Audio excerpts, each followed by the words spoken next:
Welcome everybody to our Decolonizing Climate Action event. Thank you so much for joining me this morning. To those of us that are here live on Zoom, awesome to see you. For those of us watching today and later on YouTube, great to see you as well. Remember, if you are joining on Zoom or YouTube, the best way to get involved is to type your questions and thoughts into the chat. So if you want to let us know where you're joining from in the chat or say a little good morning, that would be great. And we will go ahead and get started. So first off, I'd like to acknowledge that I'm joining from Amiskwaciwâskahikan. So this is colonially known as Edmonton, Alberta, and it's found on Treaty 6 territory. This land is a traditional meeting grounds, gathering place, and traveling route to many groups, including the Cree, Saulteaux, Blackfoot, Métis, Dene, and Nakota Sioux. I would like to also acknowledge the indigenous peoples of all the lands that we're on today, as we're meeting on a virtual platform that covers many different lands and territories that we each call home. So we do this to improve our own understanding of local indigenous peoples and their cultures, and to reaffirm our commitment and responsibility in improving relationships between nations across Turtle Island and around the world. I want everyone to take a minute to think about an action that they've taken today or this week that could have a positive or negative impact on the land that they reside on. Indigenous groups around the world have been living in harmony with the land and water that we share for generations, and today we'll work on shifting our relationship with our environment towards a sustainable focus that aligns more closely with their traditional ways of thinking about our precious resources. So I hope that by the end of the session today, we all come away with a new appreciation for our planet and the role that we play in protecting it.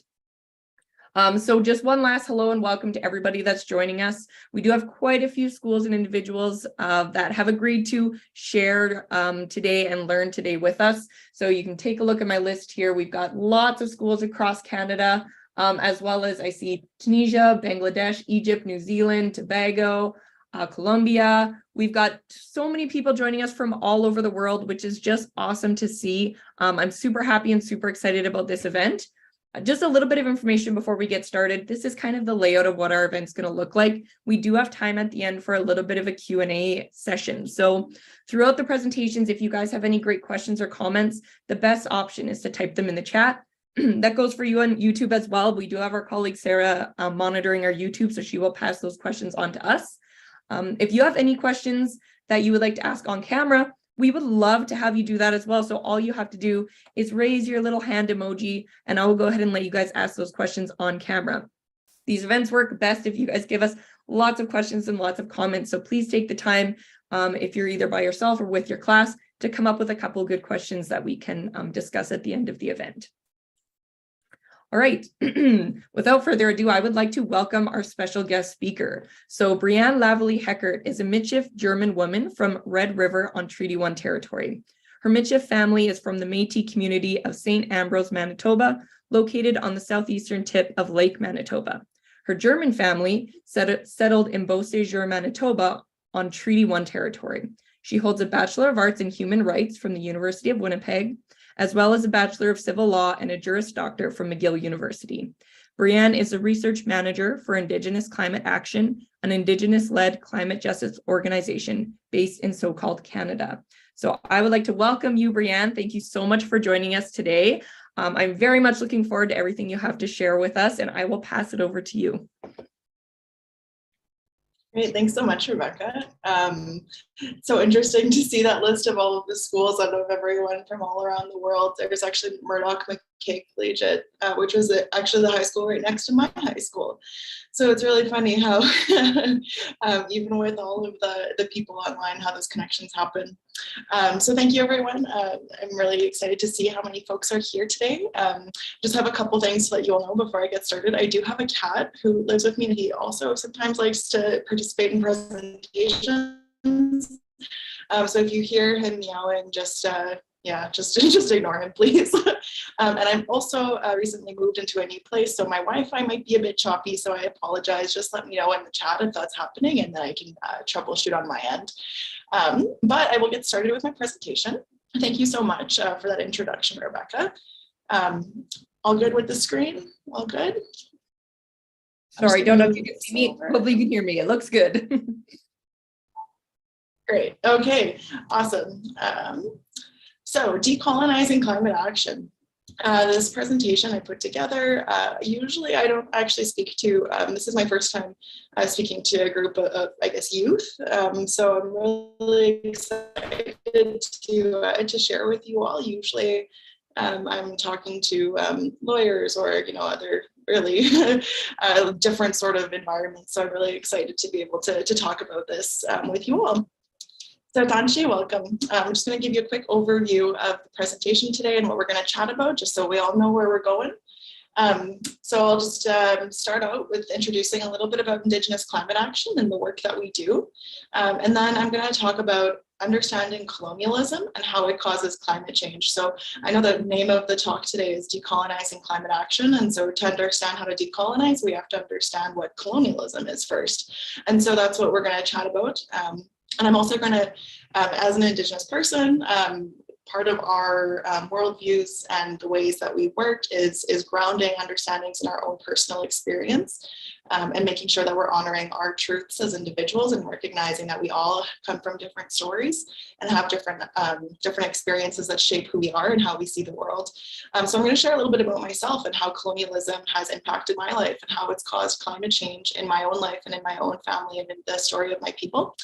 And then we're going to talk about decolonizing climate action and what does it mean and how you can take part in it. And then we'll have the closing and the questions. So looks good. Here we go. Okay, Indigenous climate action. So we are an Indigenous-led organization guided by a diverse group of Indigenous knowledge keepers, water protectors, and land defenders from communities and regions across so-called Canada. We believe that Indigenous people's rights and knowledge systems are critical to developing solutions to the climate crisis and achieving climate justice. That's a really, really big way to say a little bit about what we do. So as an organization, Indigenous Climate Action exists to help protect the lands and territories that Indigenous peoples call home in so-called Canada. And as we'll talk about in the presentation, all land is Indigenous land on these territories. And so understanding how to think through, the complicated ways that decisions are made in terms of governance systems in this country, thinking about how, there's different levels of government, different ways that Indigenous people's lands or that the decisions are made about Indigenous people's lands by not Indigenous peoples. And so as an organization, we really like to advocate and to say that Indigenous peoples hold the rights and the knowledge systems that are necessary to combat climate change. And so a lot of this has to do with the ways that colonialism as a process has separated us as people, not just Indigenous people, but all people from the land that we live on. And so what I mean by that is when we as people, like how often do we think about our relationship with the land? When we all live in houses, do we think about the trees that were cut down to make our homes? We all drink water. Do we think about where our water comes from? And just in every single action, right? Like we're so dependent on the land. And so part of our work at Indigenous Climate Action is actually just reminding people of that and advocating for Indigenous peoples who have lived in harmony and relationship with the land, for them to be the ones to be making the decisions. So that's a bit about what we do. We also have, so knowledge keepers, water protectors, and land defenders who make up our advisory committee and our board. And they're the ones who help us and guide us, recognizing that, as an organization, we don't know everything and we need to look to others for guidance. So I'm just going to chat for a second about what climate justice is. So you'll see here that we work towards achieving climate justice. So climate justice is ensuring representation and inclusion and protection of the rights of the most vulnerable to the effects of climate change. So really climate justice is about recognizing that there are disproportionate impacts of climate change. And what that means is that some people experience the effects of climate change worse than others. And so climate justice is about acknowledging those differences and about making things better so that everybody is included in climate justice conversations. And a lot of this too is, I don't know if folks have heard the term nothing about us without us. So this is also part of that worldview of people who are having decisions made about them need to participate in the decisions. And I think as young people too, you all know that, right? Like the future is yours, really. And decisions are made all the time. Move towards a place where everybody, including young people, participate in every single level of decision making. So that's where we're moving towards as Indigenous climate action, some of the sort of transformative work that we're trying to do. So our mission, so this is just a little bit about how we do things. So we have resources and tools. So we have something called the Climate Leadership Program, which is currently offered to Indigenous people. So if there's any Indigenous students watching and you would like to take the Climate Leadership Program, go on the Indigenous Climate Action website and you can sign up. There's virtual trainings. And you also, if there's any Indigenous communities that are watching, you can let us know at Indigenous Climate Action, and we actually do community-specific climate leadership programs as well. We host gatherings, just different ways to get people involved and supporting Indigenous sovereignty. So that means a lot of political advocacy and work. And then amplifying Indigenous voices, so really making sure that, our communications, our social medias, that we're sharing things, a lot of things are really are emergent in the climate space, things change really quickly. And so making sure that we're amplifying Indigenous voices and how Indigenous communities are experiencing things is really important. Okay, so that's a bit about Indigenous climate action, and now I'm just going to chat a little bit about myself. So as Rebecca had mentioned, I'm a Métis woman, and so a big part of how we do things at Indigenous climate action, and part of respecting and amplifying Indigenous sovereignty, is about recognizing that us as employees of Indigenous climate action, that we are actually all Indigenous peoples who belong to different nations. And that we have different protocols, different understandings because of those differences. So for the folks who don't know, the Métis people are a unique Indigenous nation, a new Indigenous nation actually that was birthed, I guess, in Red River here in Winnipeg, Manitoba in the late 1700s. And our nation formed actually in response to Canadian colonialism in a lot of ways. And I'll chat a little bit more about that. But basically our nation, the sort of fathers of our nation were Scottish and Irish and French, often men who came from Eastern Canada, so part of the fur trade, and who came here into the prairies where I live, and who came here just were looking for different trading and different aspects, and who ended up falling in love with some Indigenous women from different nations. And I always like to say that story because there's a lot of different ways that people frame the Métis Nation. And I actually believe that our nation was really formed out of love, and out of all of the differences that happened between, the Cree, the Anishinaabe, the Dene, the Dakota women who really are the mothers of our nation, how they built relationships with these European men and created a really beautiful and unique nation out of that love. So this is just a picture of me working on a moose hide. That middle photo is a photo of Batoche. So Batoche is in Saskatchewan, and that is a site, the last place that the Métis Nation led a resistance against the Canadian state, or against Canada. And so in 1885 that occurred. It was about, I guess, 200 and some years ago now, and it was the last sort of Canada became a country in 1867, so that gives you a little bit of a sense of the timeline between 1867 and 1885. There was this resistance that was led by Métis people, and it involved a lot of different Indigenous nations as well that are in the prairies, and we had this resistance and this alliance as Canada was taking our land. So I also like to always mention that that the resistance has occurred, and change has always been part of the story of these places. And then there's just a picture of me berry picking. So at Indigenous Climate Action, we say colonialism causes climate change. And so what this means, if we just understand colonialism as a process that separates people from the land. So as I had mentioned at the beginning, if you think about all of the ways that you have a relationship with the land that you don't acknowledge in every single, moment that you do, like we, when we're thinking about our food, I have blueberries in my fridge right now. And I think they were picked in Peru. And blueberries are something that's actually native here. So if it was summertime, I could have just picked them here.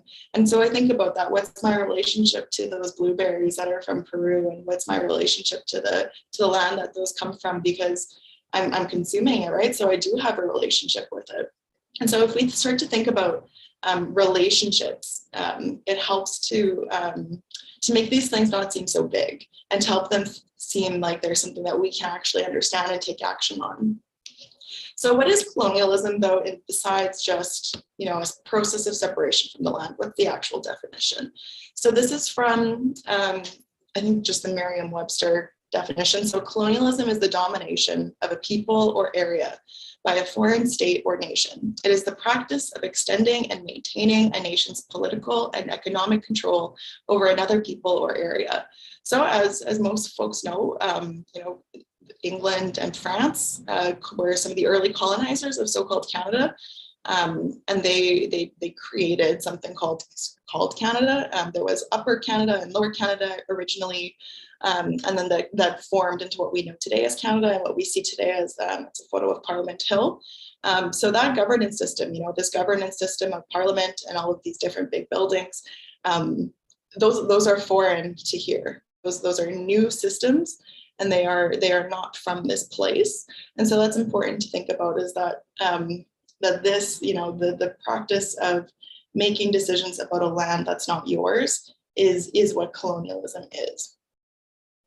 And so just thinking about even like the Parliament buildings and stuff, like where's the stone from, where's all of these different materials? Like we think about resources and about the things that we need to live as human beings, but what would happen if we were to shift thinking about things as resources to things as relationships? How would we see the water differently? How would we see the trees differently? How would we see the sand and the clay differently? Instead of seeing things that could be built, what if we just saw them for what they were? So those are some of the things that we like to think about. I'm just going to talk a little bit now about some of the technical aspects of colonialism. So one thing that's really, really important to understand is that Indigenous nations are unique. It's not just one Indigenous nation. There is as much diversity in Indigenous nations as there is in any other nation. So I have this map of Europe here because you can really understand, if you were to go to Spain, the culture is very, very different than the culture in Germany. So if you were to go to Mi'kmaq in so-called Nova Scotia, it would be very different than what Winnipeg is in Nahia, Anishinaabe, and Cree territory. How different it is. And so even just like thinking about the geographical space, Germany and Spain are much closer than the West Coast nations and Mi'kmaq on the East Coast. So that diversity, even though it's all so-called Canada, the diversity of those nations is still there. And so it would be like, just thinking about Europe as just being one culture, which is, just absolutely not the truth. There is an element of a collective European identity, but there's unique histories to each of those places. So it's important to remember that just in the same way that all of these places are unique, Indigenous nations and their stories and their laws are all unique as well. And so this is actually kind of helpful to understand. I really encourage you to use this map if you've ever seen it. It's nativeland.ca, but it gives you a sense of where you are and on whose territory you are, and it's for the whole globe. So wherever you go, and this is something that we do as well at Indigenous Climate Action. In my own personal life, I do this. Is anytime I travel anywhere, it's important, really, really important to understand the land that you're going to, and making sure that you're acknowledging whose traditional territory it is, and not even and I guess the question is, how do you do that? But it's about even just talking to the land, talking to the trees, talking to things, and just saying, hey, this is who I am, and just a simple introduction, just recognizing that all of these things, the land, all of that is all living. And so here I'm calling from right there's these two big lakes right here. So I'm just like right in the middle here. And here's my people, Michifki, Métis. And so this is just like a way for you to understand. So here you can see on the East Coast, there's different nations, and then on the West Coast. So just like Europe, these are all unique and different. All right, okay, and so this is to help understand the process of colonialism. So as I had mentioned, there was something called Upper and Lower Canada that existed prior to 1867, when the Canada we know today became an official country. And I'm speaking about it in this context and not about the experience of the creation of Upper and Lower Canada, because that's not my people's story. I guess colonizers didn't come to our territory until about the 1800s, and so the experience is just different. So I wanted to make sure that I'm actually speaking to an experience that I'm able to speak to when I was sharing with you all. So this is a map of what Canada looked like, or what this territory looked like about say like 1865. And so you can see in the middle, Assiniboia, that little yellow dot, that's where I'm calling from. It's the heart of Red River, and really the heart of the continent in a lot of ways. So when I say that White Nation is born of love, that's one of the reasons why, is that it's literally in the heart of this place. And so here, this is how our people existed. What's called Rupert's Land there was all Indigenous territory. Rupert's Land was how the Hudson's Bay Company defined this territory. So the Hudson's Bay Company, as a British corporation, decided at some point in time that they owned all of this land, all of this green part called Rupert's Land. And in 1869, 1870,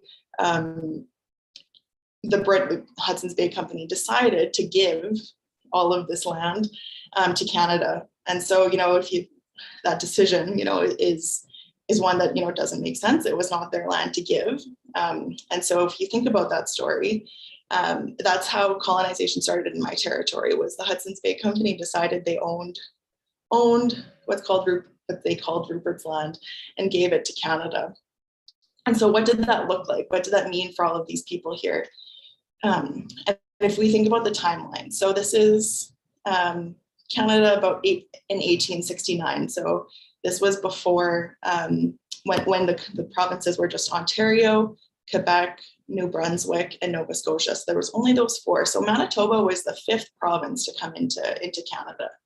And when that happened, all of a sudden treaties started coming up, something that we call the numbered treaties over here on this territory. So you'll see it's only in the middle of the country. So over here where you have on the coast, where you have Ontario, Quebec, and the provinces, those had already been colonized. And over here, you can see where all of the different treaties are made. So there's Treaty 1, 2, 3, 4, 5, 6, 7, up to 11. And these treaties represent a period of time where Canada was trying to negotiate with Indigenous peoples to effectively steal their land. So if you look at the timelines, the Treaty 1 was 1871. Most of them are between like 1889, 1876. So all of these happen in a really, really quick time frame. So if you think about how long it takes for the government to make decisions now, if you think about how quick this happened, it's really interesting, and you really start to understand the motives and why this happened. It really was for land theft. And an additional thing that makes it that much more harmful and difficult for Indigenous peoples was during this time of treaty making. In 1876 is when the Indian Act came into effect. And so what the Indian Act did was, even though all these treaties were made, the Indian Act put Indigenous peoples on reservations, and it took away the rights that were negotiated during those treaties. And the Indian Act is also what created the residential school policies. The Indian Act had stipulations that you had to have permission from someone called an Indian agent to leave your territory. If you were a status Indian, you weren't able to hire a lawyer or have any sort of legal representation in Canadian courts until the 50s. So there are so many ways that the Indian Act, went against the spirit of, sharing this land. So that's how we really understand that, the motivations was never to share this place. Canada's motivation has always been to take our land. And so how are we able to rethink that and to understand these stories? So that's a bit about the treaty making process and how it happened. But to help understand, I'm going to share about what this did to my people. So this is where I come from. This is St. Ambrose, Manitoba. This is Lake Manitoba, and this is, just on the shore there. So I love sharing pictures of where I come from and from my territory, because it's so important, because this is what we do things for, right? And remembering that we have these relationships is so critical to making sure that we're moving forward. Thinking about not just how we as human beings can survive on this planet, but how all of us, how every single creature, no matter how small or gross or scary, whether it's snakes or, animals that make us uncomfortable or scared, how can we make sure that all of these beings are able to live together in harmony? And even though we might have different feelings about, like maybe we don't like bugs, maybe we don't like frogs, but there's a lot, I personally am not a huge frog person, but I don't want to touch them or anything, but seeing frogs on this beach brings me so much joy, and knowing that those frogs are living their best lives on the beach is important. And so I guess how my question, too, is how can we move to a world where even the frogs are important? And this is a photo of Red River. So this is where my family, this is St. Ambrose. This is where my mom grew up, where my grandfather's family is from. And down here, this is Red River. So this is actually the river. And you can see it's a little bit of a brown color. So it's that's why it's called the Red River, because the clay under it, it gives the water this brownish reddish hue. Oh. Sorry, I just got a notification or something. There we go. All right, and then so on the house on the other side is actually a house that my great, I think might be one more great grandfather on my grandmother's side. It's a house that he built, and he was actually, his name was Pierre Delorme, and the house is still standing. And so it's from, the 1800s, and the house is still standing. And Pierre Delorme, he was part of Louis Riel's provisional government. So Louis Riel, remember that resistance I was talking about at Batoche earlier? Louis Riel was the leader of that. And Louis Riel was also our leader at the time when Canada, or when Manitoba became a province. And so Pierre Delorme was part of that government. So I'm always really proud to share that story and to share. And there might even be other relatives, there's other people from so-called Canada on the call. So if Pierre Delorme was one of your ancestors, his house is still standing, and it's really awesome to be able to see that. So these are the lands that I come from. These are the things where my people lived, where they had a relationship with the territories. Where I still live, where my family still lives.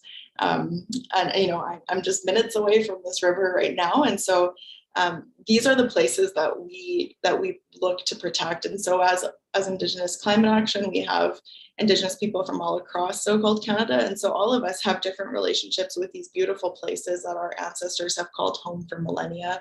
And so it's always just really important to give space to that. And for you all to think about the beautiful places that you come from. And think about the places that your family comes from. If you don't know, I really encourage you to think about that. And, even just Google image it and go see the place, go see the place that your people come from, and just to know, in the trees and the water, all of those, your ancestors still live in those places. And even if you're disconnected from the place that you come from, you still come from somewhere, right? We all come from somewhere. And so if you can find the place, just look at what it looks like. If you get the chance to visit, obviously that's better. But just to start to learn where you're from and start to see it in a different way, and to see it as the place that you come from, and to really see yourself reflected in all of these things. So this was my family's land. These are examples of script. So Métis people were not signatories to treaty, so that means we weren't signers of treaty.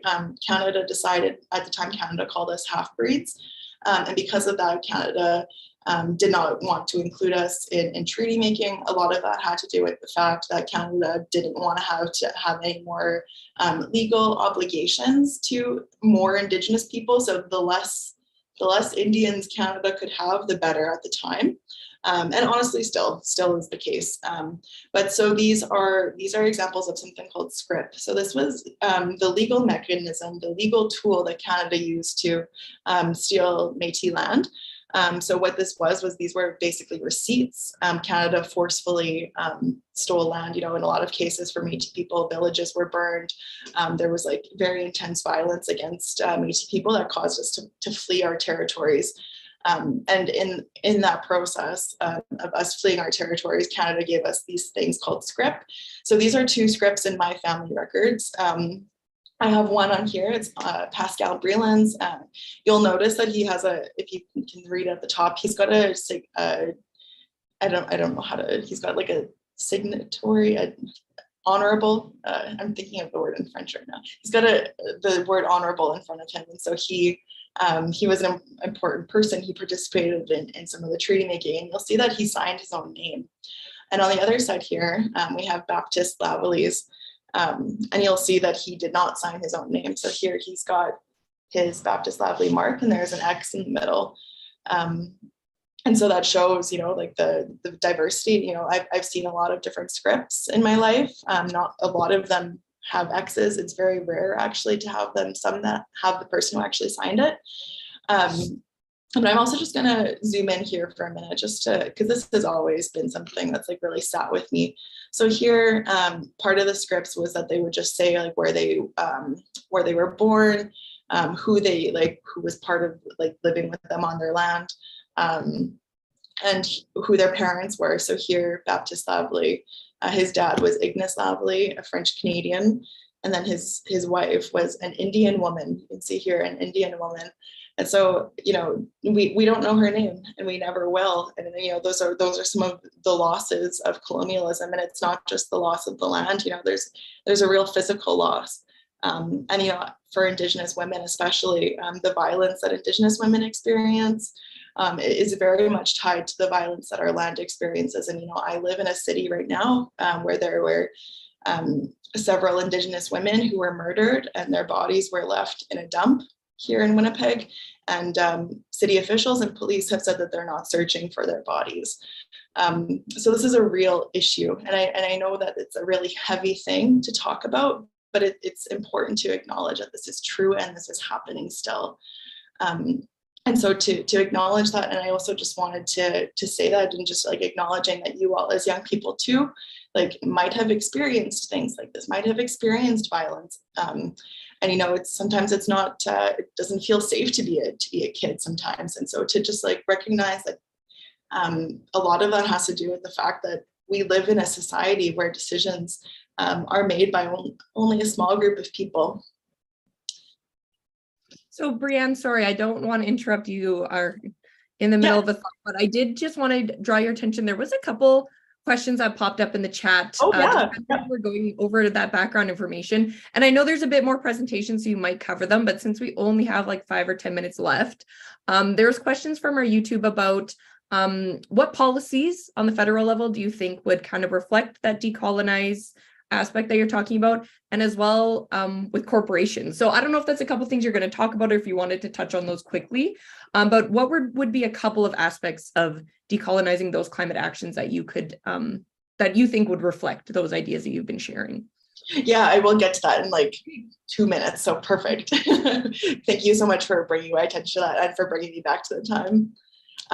So this is just quick photos. This is the farm that my German family inherited. So all of this land that was stolen via these, this was given, and my German family was able to be quite prosperous on these territories. And so I always like to bring attention to that. And so a lot of, when we think about corporations or governments, most of, governments now are created by settlers, at least in this territory, and corporations as well often. And as I had mentioned, like the role of the HBC in colonizing. So of course, corporations, all of these different bodies have a role in decolonizing this, because they were all part of the colonizing process. So decolonizing climate action is about restoring our relationship with the lands, waters, animals, plants, and all life forms who coexist with us. So basically, what this means is that we need to go back to the land. So we talk about land back. And that's really, I think, when we talk about decolonization, that's what we need to be focusing on, is land back, because what land back means is land back is a movement of restoring indigenous sovereignties. So it's a process of giving the land back to indigenous peoples and settler governments removing themselves and making less decisions to eventually a point where it's only indigenous peoples that are making decisions about their territories.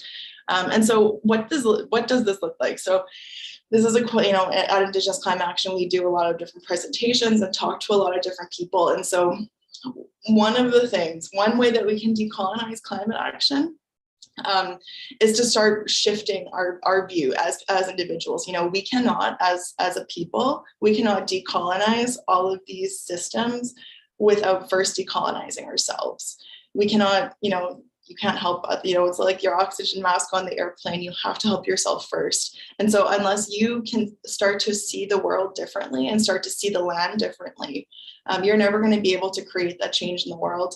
And so one of the things for me that has been really critical in decolonizing climate action is starting to understand the natural world around us as teachers.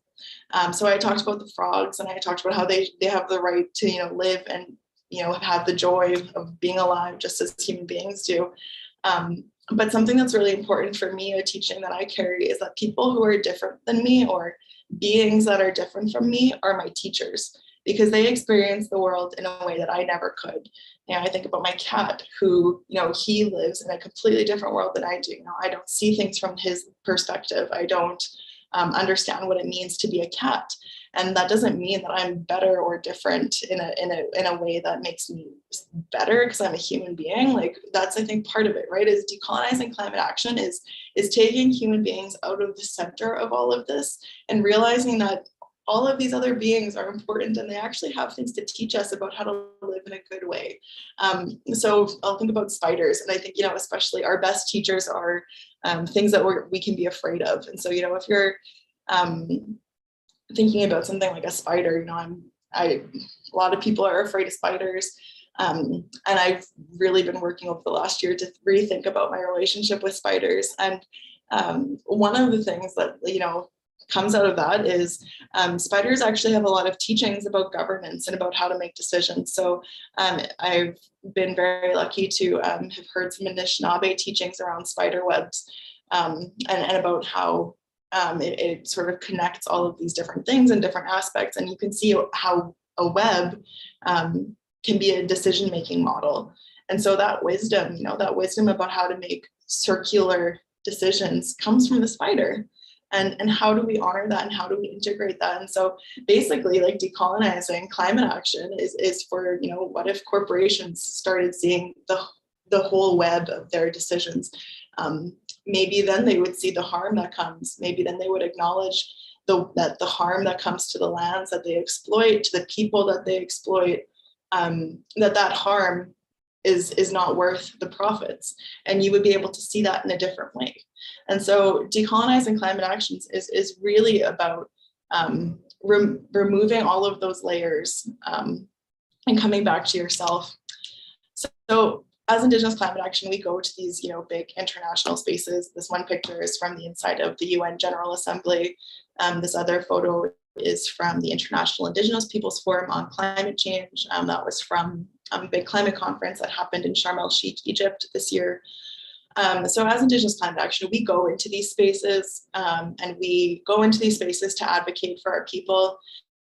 We go there because we have to. We don't go there because we enjoy it. It's actually really, really draining to go into those spaces, and to, be an Indigenous person in a place where it's non-Indigenous people who are leading and who are controlling the environment.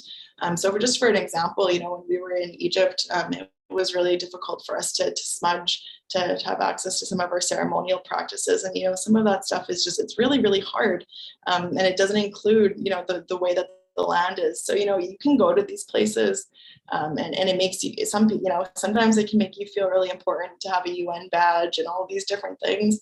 But at the end of the day, it's not the thing that is going to change the world. We're going to change the world, and we're going to have real climate action when we as people can learn to think about the land differently. And in these bodies, that's not always possible. So I just want to share this one quote. This is Maria Campbell. She is, this is how I'm going to close. Maria Campbell is a Métis matriarch. She says here, "You cannot reconcile a relationship that never existed. We don't need any more sorries. We have closets full of sorries. There is no word in Cree for reconciliation, only kwaskwastuwithin, which means setting things right. Restoring what is ours would set things right. Giving our land back would set things right." So this comes back to how decisions are made. You know, reconciliation is not a term that translates into our languages. It's not a term, you know, that really is going to be transformative for our people, and it's not going to restore the relationship with the land. We need land back, and that's the most important part. And so as individuals, how we can work towards land back is first by recognizing our relationship with the land, and then second, looking to the indigenous nations who have lived on these lands for time immemorial and who hold that ancestral wisdom and knowledge, and who also are modern peoples who live in the world today, and, you know, who go to the UN, who go to, you know, who still, you know, are living, you know, using technology, all of these things, that we're not backwards, you know, we're living modern peoples, but we carry this wisdom, and we carry this wisdom for the future generations as well. And so just thinking about your role in that and really feeling empowered to be able to move forward. So yeah, thank you. If there's any questions, closing, I'll stop sharing my screen now. Thanks so much, everyone. Thank you. And yes, we do have about, well, we'll go to the hour. So we have about 15 minutes left for you guys to think about any questions and pop them in the chat if you have them for our speaker. So take a couple of minutes to think about anything you would like her to touch on before we have to let her go. And I would like to give a few minutes to our youth that agreed to come with us today and present on their own climate action that they've taken. So we have Ho-Yun and Allison joining us today. Ho-Yun Chang is a grade 11 student at CPA High with a passion for reading, playing her clarinet, and mathematics. Her ultimate goals are to give back to the community as much as possible and inform the world of the importance of taking climate action. She also teaches children how to swim at the Canada Game Centre and is a tutor for junior high math. So welcome, Ho-Yun. And I would also like to welcome her partner, Allison. So Allison Lade is a hardworking CPA grade 11 student who's committed to finding ways to contribute to her community. She's a passionate flute player and loves reading in her spare time. Now, they have a little presentation prepared for you. Don't worry, it's short, so we will still have time for a few questions. But on the whole topic of decolonizing climate action and youth climate action, they have a story of some climate action that they've been taking to hopefully spark a little bit of an action bug in all of the students that are watching today. So I'll pass it over to you. Welcome, Ho-Yun and Allison. Thank you so much for having us. Great. Now I'm gonna share a screen here. Great. Looks awesome. Hi, thank you. Hello, my name's Allison. And my name is Ho-Yun. We're going to be talking a little bit about our climate action journey. So we made this climate action community project. It's a cookbook called How to Take Climate Action in Your Everyday Life. And just below our presentation, we have our Instagram there where you can find our website, and there you can find our cookbook there if you guys want to check it out. So our goal in creating our cookbook was to make an impact on our community. We are both passionate about helping with the climate crisis, and also we are passionate about cooking. So we thought about merging the two together to make a community project for our community. And in our cookbook, we have, first of all, the climate-friendly recipes as we have there. And then towards the end, we have 3 written sections about how to take climate action at home, some little tips. And so we have written about plant-based eating and then creating less food waste. And there's also an easy guide to recycling as well. So after a little brainstorming about how we can create this project into a reality, we reached out to Rising Youth, which is a grant organization that provides grants to youth to create community projects. And after we applied for a grant, we received a $3,000 grant to make our project a reality. So there's been a lot of planning after that part. We had worked on the computer a lot. So for example, we made this youth art contest, as you guys can see. We made a lot of posters. We had to get the word out, some promotion. So there was a lot of planning involved after that.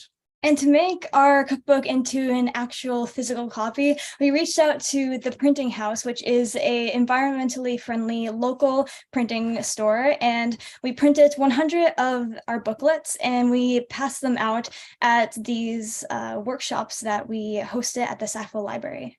Yes. So a little bit more about our experience around our project. We made a lot of connections with our community, especially with the library. And also we reached out to a dietitian, a local dietitian at the Atlantic Superstore, who answered some of our questions about plant-based eating. And you can find that section in our cookbook if you want to check it out. Yeah, some other places that we had to reach out was designer to help lay out the covers and the recipes in our book. So that involved a lot of budgeting and planning the budget. So we thought that was an experience that was important. The planning out the budget was really critical in our project. And here are some of our environment-friendly recipes that you can check out in our booklet. And the big takeaway from our project is that we feel very grateful and glad that we got to have this experience. We gained a lot of insights into our community, and we also are very grateful that we had the chance to give back to our community. And it was definitely a challenge, but in our opinion, it definitely paid off. Yeah, we also have some advice for you guys. So if you guys are planning a project like this, definitely ask for help. There are a lot of people who are willing to help you. We got a lot of help from the library, from Rising Youth for the planning as well. So ask for help. So also when you're planning ahead, if you plan some extra time in before your deadline, that really, you're going to be happy that you planned that. So give yourself some time, work a little at a time as well. Don't stress about it because you're here to enjoy this experience. You're doing what you're passionate about. We had fun because this was something that we cared about a lot and we thought it was important. And if you guys have an idea, it doesn't need to be perfect, the project, so definitely go for any ideas you have. And you don't have to go as far as we did, and you can even go farther. As long as you're looking for ways to help and just spreading the word, that's really all that counts. And that's it for us. Thank you, guys. Awesome. Thank you very much for sharing, both of you. That idea that you said of people want to help you, I would just like to second that to all the youth that are watching right now. If you have an idea or you have a passion and you want to get involved in the environment, adults love helping youth and love listening to youth that have those ideas and that spark. So 100%, you can make something happen. You just need to go ask for help because they love helping. So that's awesome. Thank you very much for sharing. I really appreciate it. I have a couple reminders I wanted to hand out while we get our last couple questions in here. The first one here is a little quiz that I would like everybody participating to try. Now, it's totally up to your teacher if they want you to do it now. You're welcome to grab your phones and try it now, but it's just a little quiz. It's super fun. You get to find out which national park represents you because protecting wild spaces is, I think, one of the important aspects of climate action, especially in Canada, but around the world. But also it gives us a little bit of information for the people who care about those things of, you know, how well you guys engaged with what you learned today. So it would be awesome if you could all take 5 minutes to do this quiz for us, either now or at the end of the event. While I leave that up there, I did just want to touch on a question that was asked earlier. And Ho-Yan and Allison, if you guys have ideas about this as well, feel free to unmute and answer, but I'm going to present this one to Brianne. So we had a lot of really interesting ideas about kind of reframing our views of climate action, which I think, well, they really settled with me, so I hope the students as well. I would like to imagine that if the federal government were watching this, they would completely reframe their whole views of how they treat the resources that we live with. But are there any specific outcomes, if you could go meet with the federal government today and say, do these 3 things, is there any specific policies that you would love to see change or be enacted in the next, let's say, year? Yeah, that's a great question. I'm gonna mention too that question about decolonized federal climate policies. So Indigenous climate action, we have something called a research project on decolonizing climate policy. So there's a lot of work that we're doing on this. There is a phase 1 report that's available on our publications webpage. And that report looks at 2 climate policies that the federal government created. These are the only 2 climate policies that Canada has ever created. Climate policies only came in after 2015 when Justin Trudeau was elected after Stephen Harper, because Stephen Harper's government didn't have any climate policies.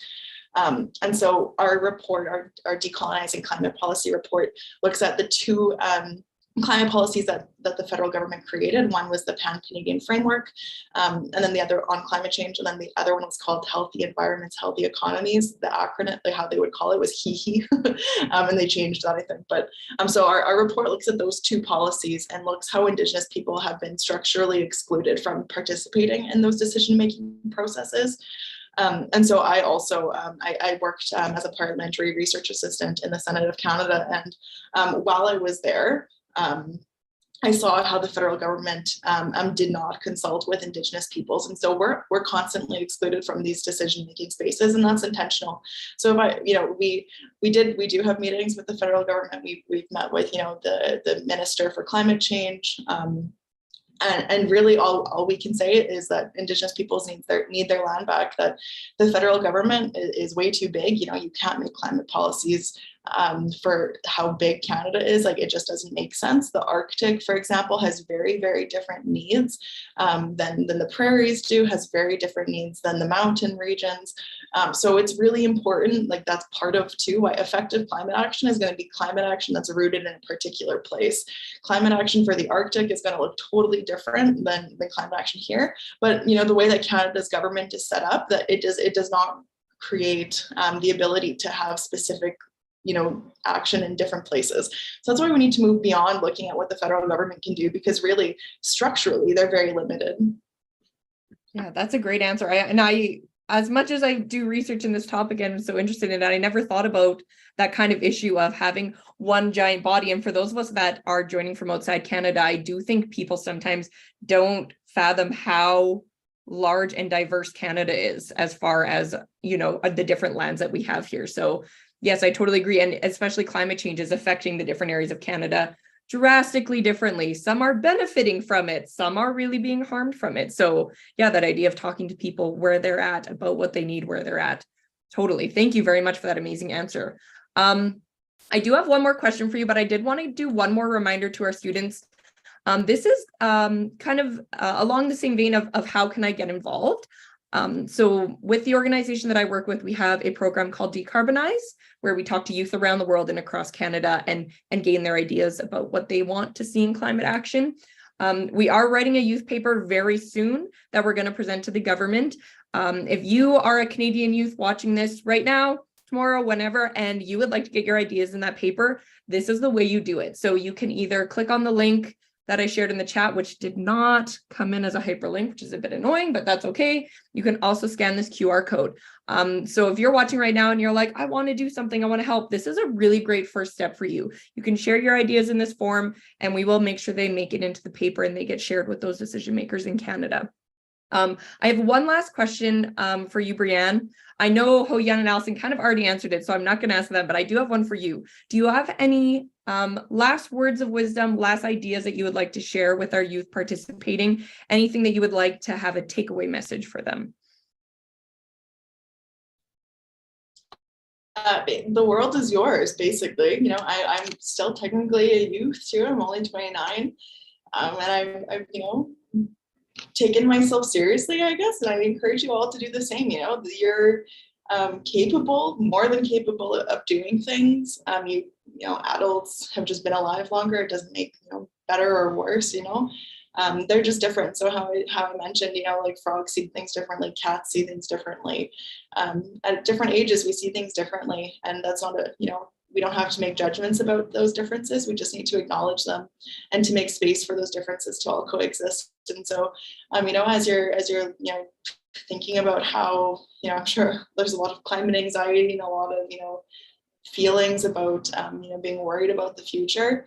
But yeah, just really embrace and your power and, start to take yourself seriously in the world. Because the world needs people who are thinking deeply and passionately about the relationship with the land that they live on. So yeah, that's what I would leave you all with. Awesome. Wonderful. Thank you very much for those last words of wisdom.